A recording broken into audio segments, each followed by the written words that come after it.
This is absolutely massive news from Marathon. The game director, Joe Ziegler, just posted a huge article talking about before, during, and after season one. I just made a video a couple days ago about what I think season two needs to do, what I think Marathon needs to do, some of the pain points, things they did right and wrong. And I almost feel like they watched that video because everything they talk about is something in that video. Bungie and the game director, I guess the whole studio just admitted that their game has many problems. They actually describe in writing the loop of the game where players are getting stomped and how they can't build momentum, or they're just inching forward on faction progress and never quite reach end game before, they just get too tired or they're just not having fun and they stop showing up. And that's really not I don't know the last time that I've seen something like this from a studio. But there is so much to talk about in this. So I'm going to go as fast as I can, try to break it down as fast as I can, because I don't want to waste your time. But that being said, if you enjoy Marathon and Marathon content, I could be your third favorite Marathon YouTuber. All you have to do is subscribe. I would love to hit 25,000 subs by the end of this year. That is my goal for this year, and you can help me out.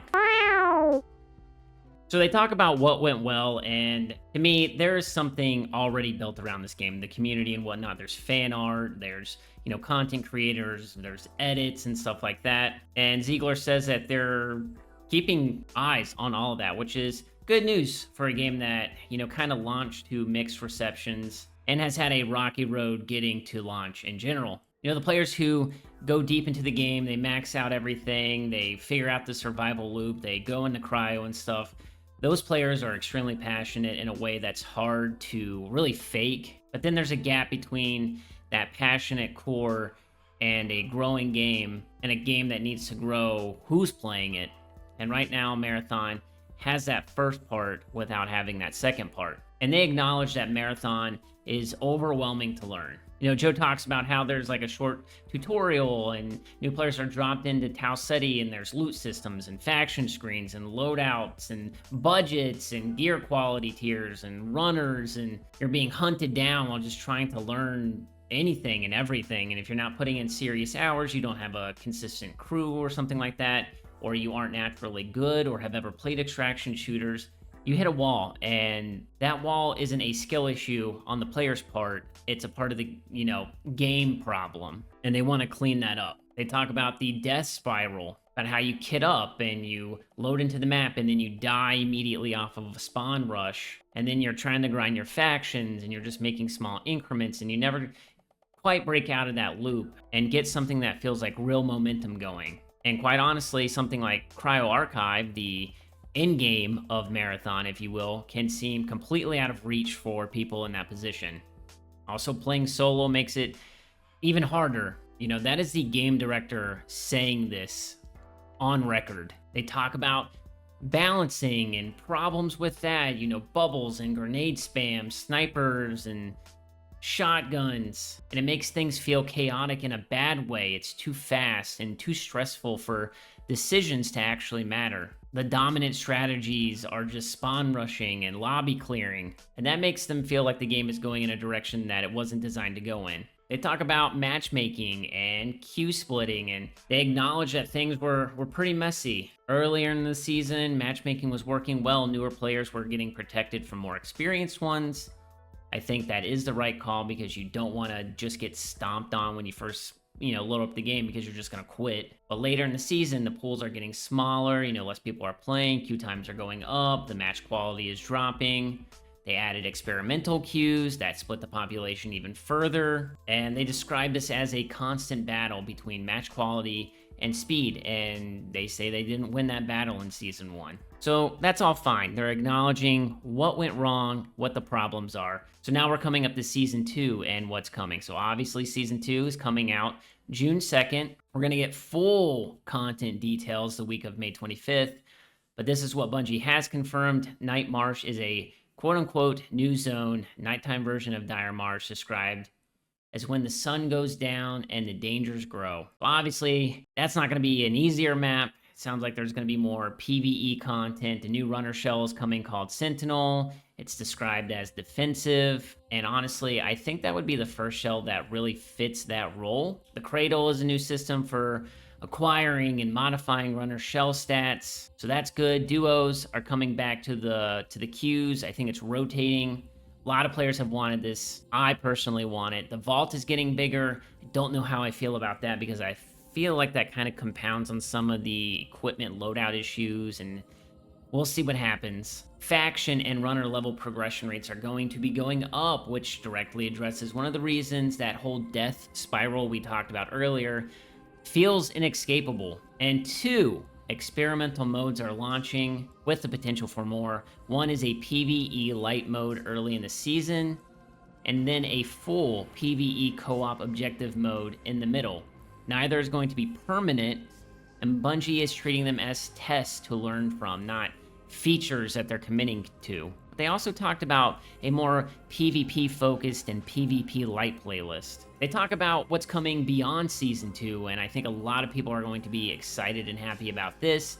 They want to bring a new zone with alien elements and mind warping debuffs. That's basically promising new enemies from, I guess, Tau Ceti and beyond. Could there be new exfil methods that trade how much you loot and how much you can carry out? I definitely think that they need more exfil strategies, or like mix it up a little bit. They talk about Season 3, and that's when they're going to be huge, massive changes according to them right now.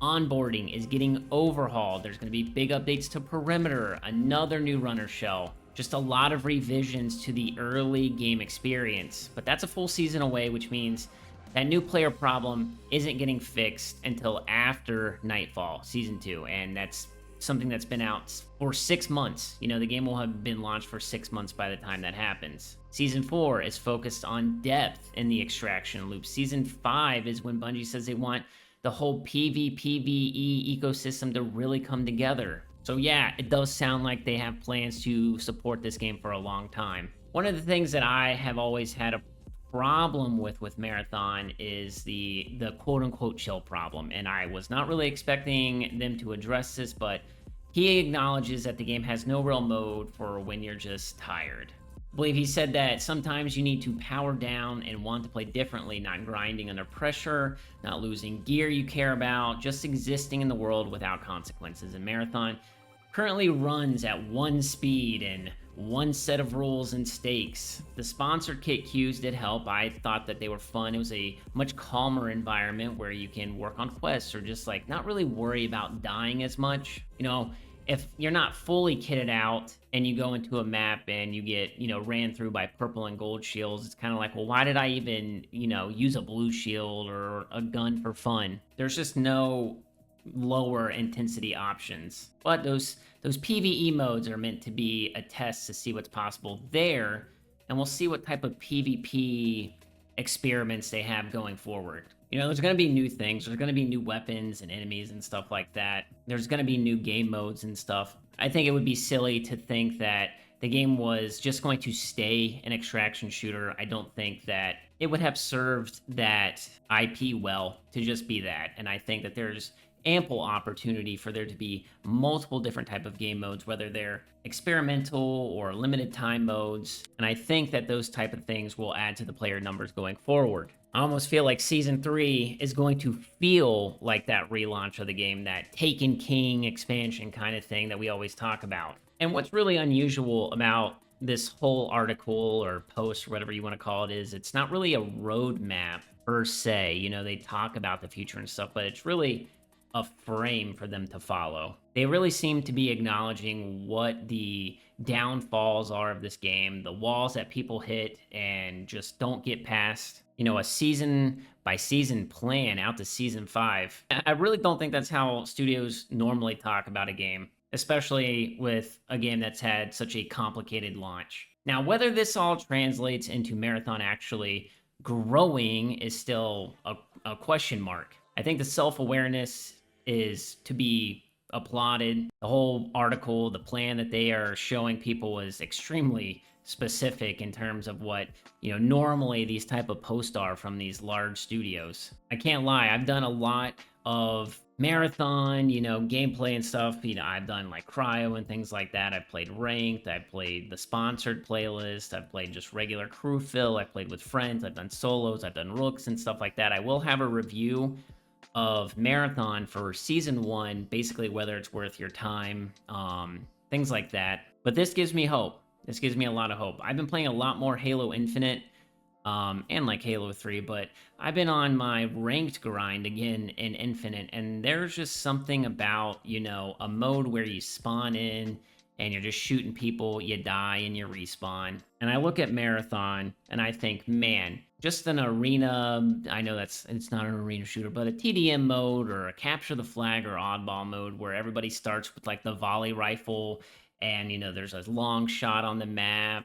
or the Waster or the Mizraya, and you guys are like fighting on like equal footing and stuff like that, dude. That it might be more fun than what Halo is right now. But we'll see what happens in the future. That's gonna do it for the video, ladies and gentlemen. Go read the whole article. There's a lot in there. I tried to go as fast as I could, try to hit the biggest points, the things that I thought were the most important. But there's a future here. There's a future for Marathon. I definitely don't think the game can bleed that much more in terms of players. We'll see how many people come back for season 2. I think that's also very telling with, the whole hitting a wall thing. What if there are people out there that want to play, but they feel like they're so far behind, they're just waiting for the next season.